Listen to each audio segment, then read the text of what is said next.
আসসালামু আলাইকুম প্রিয় ভিউয়ার্স, আশা করি আপনারা সবাই অনেক ভালো আছেন। প্রিয় দর্শক, আজ আমরা কথা বলবো সরকারি কর্মকর্তা কর্মচারীদের বহুল আলোচিত পে স্কেল নিয়ে সর্বশেষ আপডেট নিয়ে। দীর্ঘদিন ধরে নতুন বেতন কাঠামো নিয়ে যে অনিশ্চয়তা চলছে তা আবারও নতুন করে আলোচনায় এসেছে। নতুন বেতন কাঠামো বা নবম পে স্কেল নিয়ে বহুদিন ধরেই সরকারি কর্মচারী ও শিক্ষকদের মধ্যে হতাশা কাজ করছে। একের পর এক আলোচনা, পে কমিশন গঠন এবং আশ্বাস দেওয়া হলেও এখন পর্যন্ত পে স্কেল প্রকাশ না হওয়ায় ক্ষোভ ক্রমশ বাড়ছে। অনেকেই মনে করছেন বারবার আশ্বাস মিললেও বাস্তব অগ্রগতি চোখে পড়ছে না। এই প্রেক্ষাপটে পূর্ব নির্ধারিত কর্মসূচি থেকে সরে এসেছে বাংলাদেশ সরকারি কর্মচারী দাবি আদায় ঐক্য পরিষদ। ইনকিলাব মঞ্চের আহ্বায়ক শহীদ শরীফ ওসমান হাদির মৃত্যুতে শ্রদ্ধা জানানো এবং বর্তমান রাষ্ট্রীয় পরিস্থিতি বিবেচনায় নিয়ে তাদের কর্মসূচি আপাতত স্থগিত করা হয়েছে। তবে এখানেই শেষ নয়।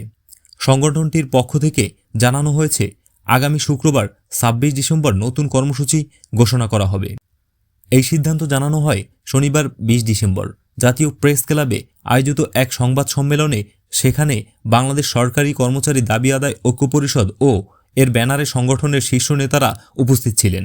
সংবাদ সম্মেলনের শুরুতে নতুন আন্দোলনের রূপরেখা ঘোষণার কথা থাকলেও শেষ পর্যন্ত শহীদ শরীফ ওসমান হাদির রুহের মাগফিরাত কামনায় দোয়া ও মোনাজাত করা হয়। বক্তারা বলেন, তার মৃত্যুতে আন্দোলন সাময়িকভাবে স্থগিত রাখা হলেও দাবি থেকে তারা এক চুলও সরে আসেননি।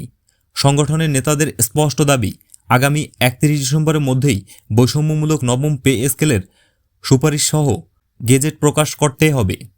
একই সঙ্গে তারা হুঁশিয়ারি দিয়ে বলেন, ১ জানুয়ারির মধ্যে যদি সরকারের পক্ষ থেকে পে স্কেল বাস্তবায়নে কোনো দৃশ্যমান উদ্যোগ না দেখা যায় তাহলে তারা আরও কঠোর কর্মসূচিতে যেতে বাধ্য হবেন। শহীদ ওসমান হাদিকে স্মরণ করে বক্তারা বলেন, তিনি আজীবন বৈষম্যের বিরুদ্ধে সোচ্চার ছিলেন।